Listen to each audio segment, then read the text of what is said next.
Assalamualaikum warahmatullahi wabarakatuh. Perkenalkan, nama saya Amrina Rosida dari Fakultas Tarbiyah dan Pendidikan Prodi Tadris IPS.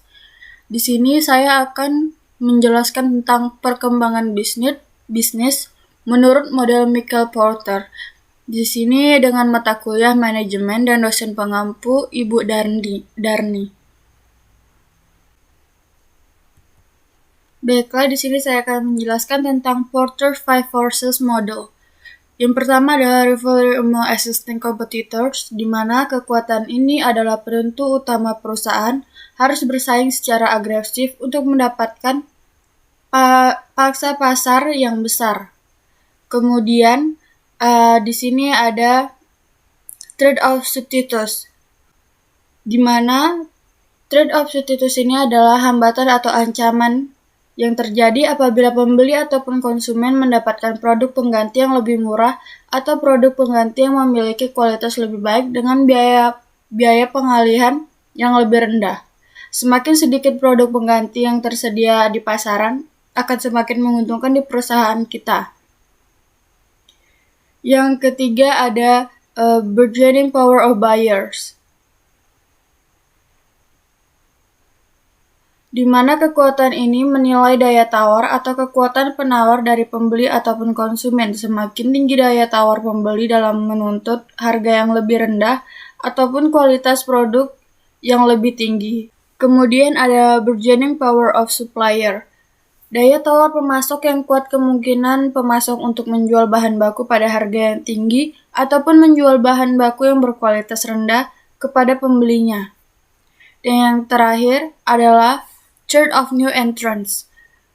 Kekuatan ini menentukan seberapa mudah atau sulit untuk masuk ke industri tertentu. Jika industri tersebut bisa mendapatkan profit yang tinggi dengan sedikit hambatan, maka pesaing akan segera bermunculan. Saya telah memilih satu bisnis, yaitu Gojek, di mana Gojek ini merupakan sebuah perusahaan teknologi yang berasal dari Indonesia yang berfokus pada pelayanan angkutan melalui jasa ojek. Perusahaan ini didirikan pada tahun 2010 di Jakarta dengan pendirinya adalah Nadiem Makarim. Di sini saya memilih Gojek karena menurut saya ini adalah satu bisnis yang sangat melejit pada tahun belakangan ini. Pada tanggal 13 Oktober 2010, Gojek resmi berdiri dengan 20 orang pengemudi. Pada saat itu, Gojek masih mengandalkan call center untuk menghubungkan penumpang dengan pengemudi ojek. Pada pertengahan 2014, berkat popularitas Uber kala itu, Nadiem Makarim mulai mendapatkan tawaran investasi. Pada tanggal 7 Januari 2015, Gojek akhirnya meluncurkan aplikasi berbasis Android dan iOS untuk menggantikan sistem pemesanan menggunakan call center. Gojek pertama kali mendapat kucuran dana dari NSI Ventures pada Juni 2015 dengan besaran dana yang tidak dipublikasikan. Pada Oktober 2015, Gojek kembali mendapat kucuran dana. Pada Januari 2018, Google melalui situs blog resminya mengumumkan bahwa mereka telah memberikan pendanaan untuk Gojek. Ini merupakan investasi pertama Google kepada startup di Asia. Kucuran dana tersebut merupakan bagian dari seri pendanaan yang diikuti oleh Tencent, JD, Temasek, dan Meituan Dianping, yang mencapai angka 1,2 miliar US dollar, sekitar 16 triliun. Dalam pengumumannya, Google tidak merinci besaran jumlah investasinya kepada Gojek, namun sebuah sumber dari Reuters menyebutkan total sekitar 100 juta dolar Amerika Serikat, sekitar 1,3 triliun. Dalam upaya melakukan pengembangan aplikasinya, Gojek mengakuisisi beberapa perusahaan di India dan membuka kantor di Bengaluru, sebuah daerah yang terkenal sebagai Silicon Valley-nya India. Hubungan Gojek dengan India bermula pada April 2015 saat Gojek menyewa SIM42 Engineering, sebuah perusahaan rekayasa perangkat lunak selama 2 bulan di Jakarta untuk membereskan sekutu atau bug dalam aplikasi mereka.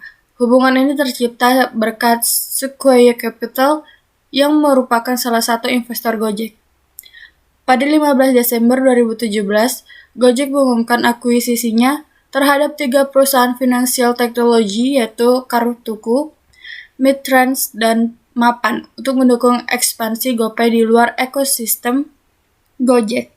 Kartuku merupakan sebuah perusahaan pemroses pihak ketiga atau Third Party Processor atau TPP.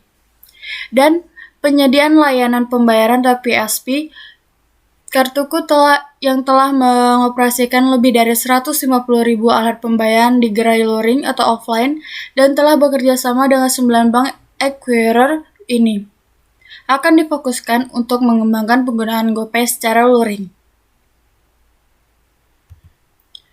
Pada 24 Mei 2018, Gojek mengumumkan kepastiannya untuk berekspansi ke 4 negara di Asia Tenggara yaitu Vietnam, Thailand, Singapura, dan Filipina. Gojek mengaku menyiapkan dana sebesar 500 juta US dollar atau sekitar 7,1 triliun untuk memuluskan langkahnya tersebut. Sebulan kemudian, tepatnya pada 25 Juni 2018, Gojek memperkenalkan GoViet di Vietnam dan GAT di Thailand sebagai bagian dari ekspansinya. Gojek telah tersedia di Indonesia, Singapura, Vietnam dengan nama GoViet, dan Thailand dengan nama GAT. Secara resmi pada tanggal 25 Juni 2018, di sisi lain, Gojek kini telah tersedia di 167 kabupaten dan kota di Indonesia, 2 kota di Vietnam, dan 4 distrik di Bangkok, Thailand. Sebelumnya, Nadiem sempat mengungkapkan pada 2018 lalu Gojek mencatat total transaksi hingga 126 triliun. Namun ia tidak mengungkapkan detail dari pendapatan Gojek tersebut. Akan total transaksi ini atau GMT naik 3,5 kali dalam 2 tahun dari 2016 ke 2018. Gojek mengklaim angka transaksi ini ada di atas kompetitor. Namun Nadiem tak menampik jasa besar layanan transportasi online bagi perkembangan perusahaannya. Bagi Gojek, layanan transportasi online adalah sumber awal pendapatan mereka, terutama untuk layanan ojek online. Nah, dari semua yang saya jelaskan tadi, itu menurut saya sudah mencakupi dari 5 model yang tertera. Sekian yang dapat saya sampaikan. Wabillahi taufiq wal hidayah. Wassalamualaikum warahmatullahi wabarakatuh.